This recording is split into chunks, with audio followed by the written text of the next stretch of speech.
નમસ્કાર, હું મનીષા ઠેસિયા. અમારી યુટ્યુબ ચેનલ મોનીઝ મેગેઝિનમાં આપનું સ્વાગત છે. રાજ્યમાં હાલ વ્યસન રૂપી દૂષણે ભરડો લીધો છે. તમાકુ, દારૂ, સિગારેટ, ગાંજો અને ડ્રગ્સની લત ધીમે ધીમે લોકોમાં વધતી જાય છે, જેનાથી ખુદને, પરિવારને અને સમાજને મોટું નુકસાન છે. છતાં પણ આ લત લોકોથી છૂટતી નથી. સરકાર અને અનેક સામાજિક સંસ્થાઓ દ્વારા વ્યસન મુક્તિના અનેક અભિયાનો ચલાવવામાં આવે છે, જેનાથી લોકોમાં જાગૃતિ આવે. પરંતુ અમુક ટકા લોકોને બાદ કરતા લોકોમાં આવા અભિયાનની પણ કોઈ અસર થતી નથી. જો કે વ્યસન છોડવું અઘરું નથી, તેના માટે મન મક્કમ હોવું જોઈએ.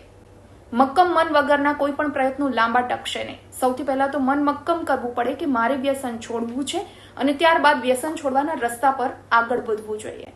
ત્યારે આજના આ વિડીયોમાં હું તમને એક એવા ગામની કહાની કહીશ, જે ગામના લોકોએ 6 વર્ષ પહેલા મન મક્કમ કર્યું અને એક નિર્ણય લીધો. આ નિર્ણયની શું અસર થઈ, ગામની શું સ્થિતિ છે અને લોકોને કેટલો થયો ફાયદો. રાજ્યમાં એક એવું પણ ગામ છે જ્યાંના લોકો દારૂ, ડ્રગ્સ તો છોડો, બીડી અને તમાકુથી પણ દૂર ભાગી રહ્યા છે. જી હા, હું વાત કરી રહી છું છોટાઉદેપુરના ભેખડિયા ગામની. માત્ર 1100 લોકોની વસ્તી ધરાવતા ગામમાં કોઈ પણ દારૂ, સિગારેટ કે તમાકુનું વ્યસન નથી. આ સિવાય ગામમાં તમાકુ કે તમાકુની બનાવટ વેચતી કોઈ દુકાન કે પાનનો ગલ્લો પણ નથી. વર્ષ 2018માં આ ગામના તમામ લોકોએ મક્કમપણે વ્યસનને તિલાંજલિ આપી છે. ભારતના પહેલા સંપૂર્ણ વ્યસન મુક્ત ગામ ભેખડિયાએ વ્યસન પાછળ દર વર્ષે વેડફાતા 55 લાખના હિસાબે 6 વર્ષમાં 3.30 કરોડ જેટલી રકમ બચાવી છે. આજકાલના યુવાનોમાં ગુટખા, માવા ખાવાનું ચલણ સર્વસામાન્ય બન્યું છે. ત્યારે ભેખડિયાના અબાલ વૃદ્ધ જ નહીં, શાળાના બાળકોને પણ નાનપણથી જ વ્યસનની બદી અંગે જાગૃત કરવામાં આવી રહ્યા છે અને જેના પરિણામ સ્વરૂપે 6 વર્ષથી આ ગામના યુવાનો વ્યસનની બદીથી દૂર રહ્યા છે. તો હવે ભેખડિયા ગામ વ્યસન મુક્તિ માટે અન્ય ગામો માટે પ્રેરણારૂપ બની રહ્યું છે. નજીકમાં જ આવેલા મધ્યપ્રદેશનું જામલી ગામ વ્યસન મુક્ત બન્યું છે, તો ગુજરાતના નસવાડીનું ઢાંઢણિયા ગામ હવે વ્યસન મુક્તિના પથ પર આગળ વધી રહ્યું છે.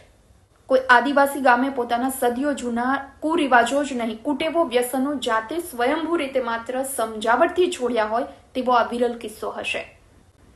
તો ગામ લોકોનું કહેવું છે કે 2012માં કેટલાક લોકોને વ્યસન મુક્ત થવાનો વિચાર આવ્યો, પરંતુ ગામના વડીલો જ વ્યસનમાં હતા. ઘણા બધા વિરોધ થયા, પણ છેવટે ધીમે ધીમે લોકો વ્યસન છોડતા ગયા અને ભેખડિયા ગામ બની ગયું વ્યસન મુક્ત ગામ. ત્યારે સવાલ એ થાય કે આપણે સૌ આવું ન કરી શકીએ? જો કોઈ માણસ એક ડગલું આગળ વધે તો ધીમે ધીમે તેમાં અન્ય લોકોનો સાથ ચોક્કસ મળે છે. જો તમામ શહેર અને ગામડા ભેખડિયા ગામના લોકોમાંથી પ્રેરણા લે તો આજે અનેક પરિવારો બચી જાય, અનેક લોકોની જિંદગી બચી જાય, અનેક બાળકો નોંધારા થતા બચી જાય અને અનેક માતા પિતા સંતાનો વગરના થતા બચી જાય. પરંતુ આપણા સમાજની એ વરવી વાસ્તવિકતા છે અને લોકોની માનસિકતા છે કે થયેલું વ્યસન છૂટે નહીં. સિગારેટ પીનાર દરેક વ્યક્તિને એ વાતની ખબર હોય છે કે સિગારેટ એ તબિયત માટે નુકસાનકારક છે. સિગારેટના પેકેટ પર કાનૂની ચેતવણી કે પછી જોઈને પણ ડર લાગે તેવી તસવીરો છાપવામાં આવે છે, પરંતુ સિગારેટ પીનાર વ્યક્તિ પેકેટમાંથી સિગારેટ કાઢતી વખતે તરફ જોવાનું જ ટાળે છે. તમાકુ કે ગુટખા ખાનાર વ્યક્તિને જો કબજિયાતના કારણે પણ મોઢામાં ચાંદી પડે તો પણ ફફડી ઉઠે છે કે ક્યાંક કેન્સરની ચાંદી નહીં હોય ને. વ્યસન વિશે સૌથી મોટું સત્ય એ છે કે વ્યક્તિ પોતાને જ આશ્વાસન આપવા માટે પોતાને છેતરતો હોય છે. જિંદગીમાં કંઈક તો જોઈએ ને, સીધી સાદી જિંદગી જીવવાનો કોઈ મતલબ ખરો? મોતને કોઈ નથી રોકી શકતું તો મોતથી ડરવાનું શું? અને કેન્સર તો એકય વ્યસન ના હોય એને પણ થાય છે. આવું બોલીને કે વિચારીને જ વ્યક્તિ પોતાના વ્યસનને છાવરતો હોય છે. તો વ્યસન વિશે બંને પક્ષે દલીલ પણ થાય છે કે વ્યસનથી આટલું નુકસાન થાય છે, સરકાર જાણે છે તો તમાકુ અને સિગારેટ પર સંપૂર્ણ પ્રતિબંધ મૂકી દેવો જોઈએ. તો સામે પક્ષે એવી પણ દલીલ થાય છે કે માણસને સમજાવી શકાય પરંતુ રોકી ન શકાય. માણસનો પોતાનો અધિકાર છે કેમ જીવવું, શું ખાવું, શું ન પીવું અને જીવનમાં શું કરવું.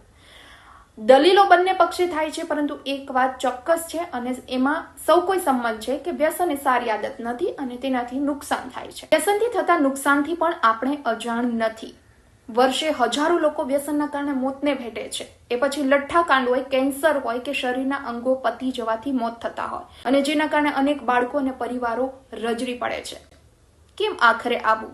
એવું નથી લાગતું કે ભેખડિયા ગામે જે કેડી કંડારી છે તેના પર તમામ ગામ અને શહેરોએ આગળ વધવાની જરૂર છે? આજે નહીં તો કાલે પરિણામ ચોક્કસ મળશે અને સાથે સમય, નાણાં અને અનેક જિંદગી પણ બચી જશે. વિડીયો પસંદ આવ્યો હોય તો લાઇક એન્ડ શેર કરવાનું ભૂલશો નહીં. સાથે ચેનલને સબસ્ક્રાઇબ ચોક્કસ કરશો જેથી નેક્સ્ટ વિડીયોમાં જલ્દી મળીએ.